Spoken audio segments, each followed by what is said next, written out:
کہ اگر انتخابات ہوئے تو عمران خان ہم پہ چھا جائے گا، اور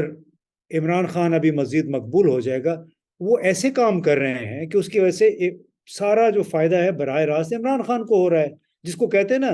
انانٹینڈیڈ کانسیکوینسز آف ایکشنز۔ تو انانٹینڈیڈ کانسیکوینس ان کا یہ جو ہے کہ اسمبلی کو تحلیل نہیں ہونے دینا، گورنر بلیغ الرحمان کو انہوں نے آگے کر دیا، نتیجہ اس کا کیا ہے؟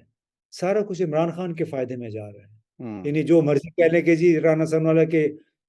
پرویز الہی صاحب چیف منسٹر نہیں رہے ہیں، لیکن کچھ تھوڑا بہت تو قانون بہرحال ہے اس ملک میں، اچھا، عدالتیں بھی موجود۔ بالکل نہیں سر، عدالتیں تو خیر وہ وہاں پہ لیگل ٹیم جو تھی انہوں نے یہ سوال کیا بھی، اور انہیں وہ بتایا بھی جا رہا ہے کہ جناب یہ اسپیکر نے کام نہیں کیا، تو اسپیکر کے اوپر سوال اٹھ سکے گا، یہ ڈی نوٹیفائی کریں گے، عدالت نے آپ کو اڑا کر سائڈ پہ ماننا ہے۔ ہیونگ سیڈ دیٹ، میں آؤں گا کہ وہ آئینی ماہرین کیا کہتے ہیں، لیکن سر ایک بات اس میں دو جو نکات خان صاحب کی طرف سے آ جائے، آپ نے جنرل باجوہ کا ذکر بھی کیا، اور پھر جو باقیات اور جو ایک پروسیجر چل رہا ہے پاکستان کے اندر جس کا آپ کہہ رہے ہیں کہ سیکوینسنگ ہونی بڑی ضروری ہے، پھر اسے بریک لگے اور پھر بات آگے بڑھے۔ اب یہ جو خان صاحب کہتے ہیں نا کہ 8 ماہ پہلے ایک آدمی نے حکومت گرا کر جو ظلم کیا وہ دشمن بھی نہیں کر سکتا۔ اچھا، آپ نے نوٹ کیا جس دن پرویز الہی کو ساتھ بٹھا کر انہوں نے کہا تھا نا کہ جنرل باجوہ تم نے یہ کر دیا، جنرل باجوہ ایسے کر کے چلے گئے، تو اس کے بعد ایک بڑا سٹرونگ قسم کا ریئیکشن آیا اور ایک انٹرویو دیا گیا، اور اس انٹرویو کے اندر پوری کہانی دل کی جو کہ اگر آپ نے ایسا کہا تو ہم یہ کر دیں گے، اوقات میں رہیں، اور ہماری اپنی، پھر خان صاحب نے بھی کہا کہ جناب ان کی اپنی جماعت ہے، ہماری اپنی جماعت ہے، تو ہم کسی کو ڈکٹیٹ نہیں کر سکتے۔ تو آج بھی وہ باز نہیں آئے، جنرل باجوہ کا انہوں نے پھر نام لیا، اور میرا خیال ہے کہ یہ ایک پیغام پرویز الہی صاحب کو مل گیا کہ بھائی ٹھیک ہے، تم نے جو کرنا تھا کر لیا، لیکن ہمیں ڈکٹیٹ نہ کرو، اور پھر دوبارہ نہ صرف جنرل باجوہ کا نام لیا انہوں نے، اور پھر انہوں نے یہ بھی کہا ہے کہ پاکستان کی جو اسٹیبلشمنٹ ہے، جو نئی قیادت ہے، وہ سوچے کہ پاکستان نے کس طرف جانا ہے۔ یعنی آج بھی عمران خان اپنے موقع پہ قائم ہے، اور یہ بلیک میل جو کرنا چاہ رہے تھے وہ شاید ہوئے نہیں ہیں۔ دیکھیے عرفان، سب سے پہلی تو بات یہ ہے کہ یہ جو نام نہ لینا، تنقید نہ کرنا اداروں پہ یا شخصیات پہ، چاہے وہ جج ہے، چاہے وہ جرنیل ہے، چاہے جرنلسٹ ہے، یہ دنیا کے کس قانون میں یا آئین میں لکھا ہے؟ اقوام متحدہ کے کسی چارٹر میں لکھا ہے کہ کوئی بھی کہ کچھ ادارے ہیں یا کچھ شخصیات ہیں وہ احتساب سے یا تنقید سے بالاتر ہو سکتے ہیں؟ دیکھیں، ہم جس دور میں رہ رہے ہیں، اس دور میں اگر سیاستدانوں کی پگڑیاں مسلسل اچھل سکتی ہیں، بیوروکریٹس کی پگڑیاں اچھل سکتی ہیں، ان کی عزتیں اچھالی جاتی ہیں، تو پھر جج اور جرنیل پہ تنقید کیوں نہیں ہو سکتی؟ ہاں، وہ اگر غلط ہے اس کی سزا ہونی چاہیے، اور پھر اگر یہ اصول پھر سب پہ اپلائی ہونا چاہیے۔ یعنی کل تک مولانا فضل الرحمان، مریم صفدر، خواجہ سعد رفیق، خواجہ آصف، نواز شریف، یہ تمام لوگ اسی آرمی کو، اسی جنرل باجوہ کو گالیاں دیتے رہے، بالکل انہیں دیتے کہتے رہے، رہے کہ حساب لیں حساب گے، دینا پڑے گا، لیں گے ہم آپ سے حساب حساب۔ دینا پڑے گا۔ پھر آپ نے اپنے دوست، جو ہمارے بھی دوست ہیں، نجم سیٹھی صاحب، ان کو بھی سنا ہوگا، انہوں نے بے شمار، آج کل بھی ان کے 2 ویڈیوز سرکولیٹ کر رہے ہیں، جس میں انہوں نے کہا کہ یہ ویڈیو لیکس وغیرہ یہ تو اداروں کے پاس ہوتی ہیں، وہ لیک کرتے رہتے ہیں، براہ راست بالواسطہ طور پہ وہ بھی جنرل باجوہ کا، فوج کا نام لیتے رہے ہیں، لیکن یہ تمام لوگ تو آج کل بڑی top privilege position, position, top positions پہ، ٹاپ بالکل پوزیشن میں آگے، ہمارے حکمران بن گئے ہیں۔ بالکل ہے۔ تو اس کا یہ مطلب ہے کہ پورے نظام جو ہے اس کی ساکھ براہ راست متاثر ہو گئی ہے، یہ سلیکٹیو اپلیکیشن کی وجہ سے۔ اچھا، ہماری آپ یہی نے، اسٹیبلشمنٹ، آپ کیونکہ ایک منٹ سر، جی میں بات پوری کر لوں، کہ ہماری یہی اسٹیبلشمنٹ، یہی سیاستدان امریکہ پہ الزام لگاتے ہیں کہ وہ سلیکٹیو ہے حقوق انسانی کے معاملے میں، انصاف کے معاملے میں، احتساب کے معاملے میں۔ اس کو کہتے ہیں کہ یو ایس ایکسیپشنلزم، کہ جہاں یعنی امریکہ کو سوٹ کرتا ہے وہ تنقید کرتا ہے، جہاں سوٹ کرتا ہے تعریف کرتا ہے۔ تو ہماری اسٹیبلشمنٹ نے اور جوڈیشری نے بھی اگر یہی رویہ اختیار کیا ہوا ہے، تو کیا ان کا یہ خیال ہے کہ تاریخ ان کو معاف کرے گی؟ عوام تو چلے بیچارے بھیڑ بکریاں ہیں، وہ تو برداشت کر لیں گے، ان کے اختیار میں کچھ نہیں ہے۔ کیا ان کو تاریخ معاف کر لے گی؟ کہ یہ لوگ کیسے رات کو سکون سے سو سکتے ہیں جو اس قسم کے جتنی بھی غلطیاں ہوئیں، جن غلطیوں کی سزا اعظم سواتی کو مل رہی ہے، ان غلطیوں کی سزا نجم سیٹھی، مولانا فضل الرحمان، مریم صفدر، نواز شریف کو ملنے کی بجائے وہ آج ایوان اقتدار میں پہنچے ہوئے ہیں۔ تو یہ ایک ایسا سوال ہے جس کا جواب سیٹھی صاحب کو تو ہاؤس اریسٹ کیا گیا تھا if I'm not wrong، اور پھر وہ if you دیکھیں remember مجھے نہیں، اس کو چھوڑ دیں، ہاؤس اریسٹ کیا گیا نہیں کیا گیا۔ آج کل جو انہوں نے کل تک کہا، اور اب وہ آپ کو پتہ ہے پی سی بی کے آئی ایگری، وہ بالکل بالکل آپ ٹھیک کہہ چیئرمین رہے بن گئے ہیں۔ ہیں۔ میرا ایک تو سر ایک اور سوال بھی ہے، اگر آپ دیکھیں چونکہ مشرف صاحب نے نا کارگل کی بات کرتے ہیں، کیونکہ کارگل ایک ایسا فرنٹ تھا، آپ جب سرحد پہ کھڑا ہو کر ایک فوجی لڑتا ہے نا، تو نو بڈی ان دا پاکستان از ان دا کیپیسٹی ٹو وہ یہ جج کر سکے کہ وہ اسٹریٹجیکلی ٹھیک تھا یا غلط تھا، یعنی ہماری یہ کیپیسٹی نہیں ہے۔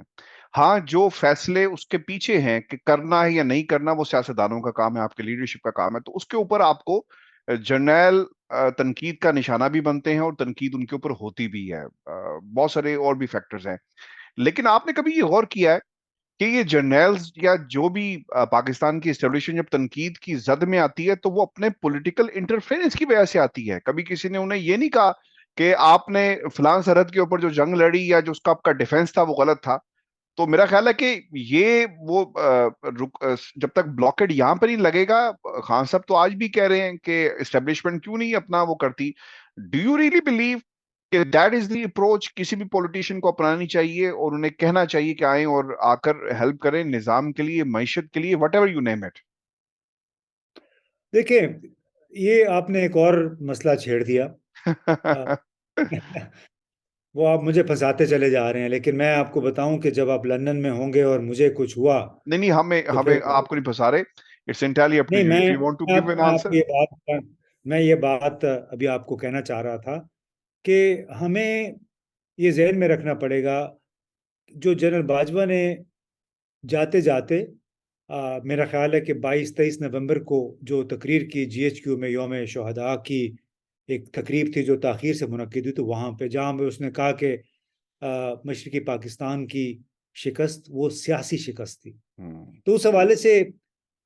سابق سینیٹر جاوید جبار صاحب نے بڑا ایک خوبصورت آرٹیکل لکھا، اور انہوں نے وہی بات کی جو میں نے بھی اپنے ایک ویلاگ میں بھی کی تھی، اپنے ایک دو جگہ پہ اور بھی کی، کہ بالکل سیاسی شکست تھی، لیکن وہ سیاسی شکست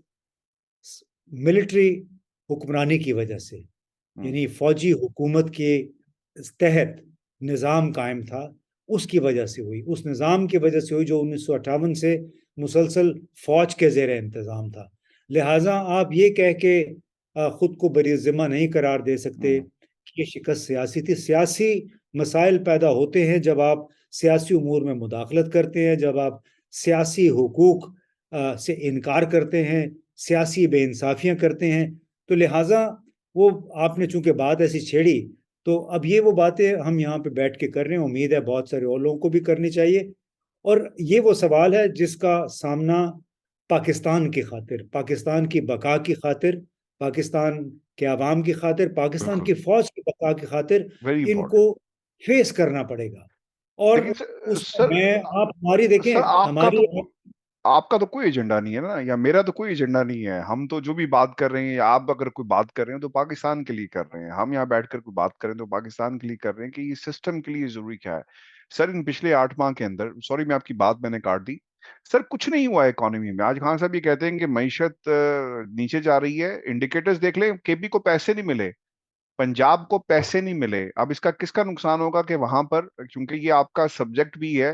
دہشت گردی سر اٹھا رہی ہے، انہوں نے کیا کیا سیاست کرتے ہوئے سیاستدانوں نے، وہ بھی کے پی گورنمنٹ کے کھاتے میں ڈال دی ہے۔ سی ڈی ڈی لکھ رہی ہے کہ ہمارے پاس فیسلٹیز نہیں ہے، پیسہ نہیں ہے، ٹریننگ نہیں ہے، آج اس کا بھی عمران خان صاحب نے جو ہے وہ اشارہ دیا ہے۔ اچھا میں quickly چاہوں گا، آپ کو سر کیا لگ رہا ہے پنجاب کے اندر یہ اسمبلی اب تحلیل ہوگی، یا یہ اب ہم بھول جائیں کہ کبھی بھی اسمبلی جو ہے وہ تحلیل ہوگی؟ دیکھیں عرفان، یہ کسی کو بھی معلوم نہیں ہے، وہ گھنٹوں کے حساب سے صورتحال بدل رہی ہے۔ ابھی کچھ دیر پہلے بھی میں ایک دو ٹی وی شوز میں تھا، سوال یہی ہو رہا تھا کہ کیا ہوگا۔ تو میرا خیال ہے ہم اس بحث کو یہاں پہ کنکلوڈ کر سکتے ہیں اپنے آج کے شو کو، کہ جب تک پاکستان کے سیاستدان اپنی ذاتی خواہشات اور انا سے بالا تر ہو کے ان لوگوں کی خاطر، پاکستان کے 22 کروڑ عوام کی خاطر نہیں سوچیں گے، جب تک پاکستان کی اسٹیبلشمنٹ صرف اپنے انسٹیٹیوشنل، اپنے تنظیمی مفادات سے بالا تر ہو کے ان امور پہ توجہ نہیں دے گی جن کی وجہ سے پاکستان قائم ہے، جن کی وجہ سے پاکستان بہتر ہو سکتا ہے، تو پھر پاکستان،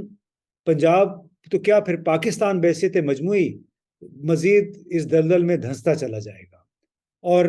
یہی آج کل ہم سب کا مطمع نظر ہونا چاہیے کہ پاکستان اس دلدل میں محض اس وجہ سے پھنسا ہوا ہے کہ ہمارے سیاستدان انا کے حصار میں پھنسے ہوئے ہیں۔ بالکل جو ڈسٹرکٹ کونسل کے ارکان ہوتے ہیں،